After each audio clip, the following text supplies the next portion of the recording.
1. India likely to join Shanghai Cooperation Organization within a year. GS Paper 2, Bilateral, Regional and Global Groupings and Agreements Involving India and Affecting India's Interests. Why is it in news recently?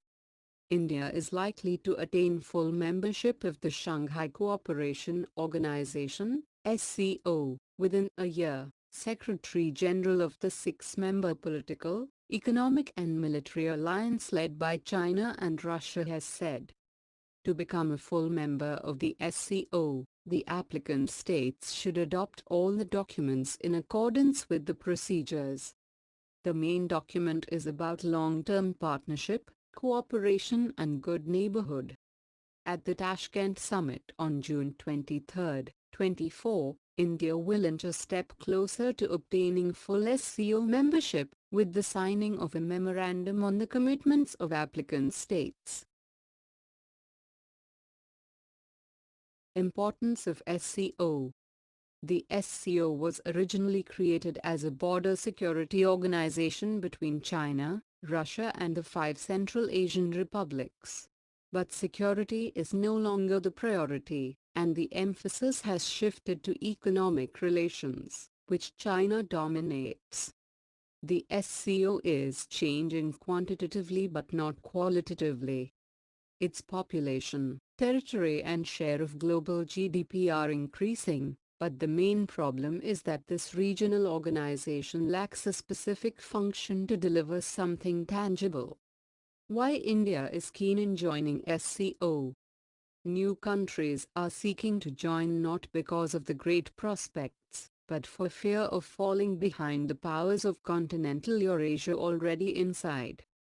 Russia supported India's entry into the SCO as a balancer against the weight of China, but it will have no effect on the long-term viability of the organization. Implications of India's and Pakistan's accession to the SCO as far as China is concerned. China agreed to the accession of India and Pakistan precisely because the SCO is being transformed from a tool for achieving pragmatic goals into a symbolic organization. The goal was the expansion of economic and cultural influence in Central Asia with Russian approval. The membership of India and Pakistan in the SCO is not that important for China. It has its own projects now, primarily One Belt One Road. The country is following a pragmatic route by creating domestic institutions underpinned by own financial resources, which all countries are now lining up to tap, including Russia, which is blocking the economic track of the SCO. The SCO is becoming an emblematic club of like-minded members who do nothing except talk about how much population, land and global GDP they control. The SCO is going from being more like-minded to less so, especially with India's inclusion. Incorporating India as a full member also mitigates fears that the SCO will shape up to be a China-led NATO, an unfounded, but persistent perception of the organization. With India and Pakistan's accession, the SCO will probably head toward becoming more a symbolically important Asian talk shop rather than a substantive forum for cooperation.